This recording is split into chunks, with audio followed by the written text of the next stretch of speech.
ಚಟ್ನಿ ಮಾಡಿದತ್ತಿ ನೋಡ್ರಿ. ಈಗ ರೀ ಒಂದು 5 ಕಡ್ಡಿ ಕೊತ್ತಂಬರಿ, 1 ಗಡ್ಡಿ ಬೆಳ್ಳುಳ್ಳಿ, ಒಂದು ಎಳೆ ಐತಲ್ರಿ ಕರಿಬೇವು, 1 ಸ್ಪೂನ್ ಉಪ್ಪು, 1/4 ಕಿಲೋ ಖಾರ ಪುಡಿ ರೀ. ಈಗ 1/4 ಕಿಲೋ ಗುರಾಳ್ ರೀ, ಇವು ಹುರಿದಿಟ್ಟಿನಿ ರೀ ಗುರಾಳು. ಮೊದಲು ಏನು ಮಾಡ್ತೀನಿ ರೀ, ಇವನ್ನ ರುಬ್ಕೊತೀನಿ ನೋಡಿರಿ. ಇವು ಅದಾವಲ್ಲ ರೀ ಇಷ್ಟು ಕೊತ್ತಂಬರಿ, ಬೆಳ್ಳುಳ್ಳಿ, ಉಪ್ಪು ಹಾಕಿ ರುಬ್ಕೊತೀನಿ ರೀ. ಮೊದಲು ಗುರಾಳ್ ಚಟ್ನಿ ಮಾಡಿ ನೋಡ್ರಿ.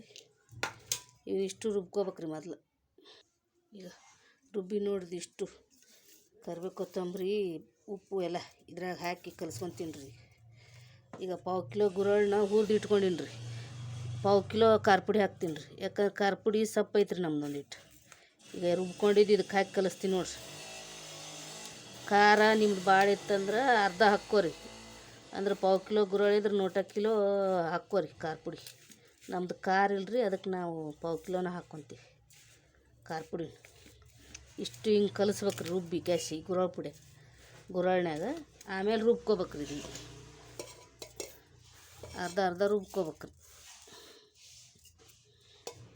ಈ ಮಿಕ್ಸರ್ನ ರುಬ್ಬಿ ನೋಡ್ರಿ ಇಟ್ಟು ಕಲಿಸಿ.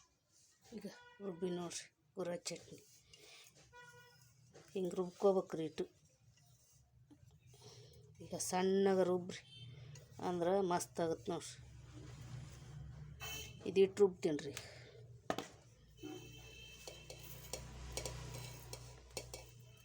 ಹಿಂಗೆ ರುಬ್ಬೋದ್ರಿಂದ ಎಲ್ಲ ಸಣ್ಣ ರುಬ್ಬುತ್ತೆ ನೋಡ್ರಿ. ಈಗ ರೀ ಎರಡನೇ ಒಬ್ಬಿನೂ ರುಬ್ಬಿ ಹಾಕ್ತೀನಿ ನೋಡ್ರಿ. ತಯಾರಾಯ್ತು ನೋಡ್ರಿ ಗುರಾಳ್ ಚಟ್ನಿ. ಇದನ್ನು ನೀವು ರೊಟ್ಯಾಗ, ಚಪಾತ್ಯಾಗ, ಅನ್ನದಾಗ, ಜೋಳದ ನುಚ್ಚಿನ್ಯಾಗ ಮೊಸರು ಹಾಕ್ಕೊಂಡು ಉಣ್ರಿ, ಮಸ್ತ್ ಆಗುತ್ತೆ ನೋಡ್ರಿ. ತಯಾರಾಯ್ತು ನೋಡ್ರಿ ಗುರಾಳ್ ಚಟ್ನಿ.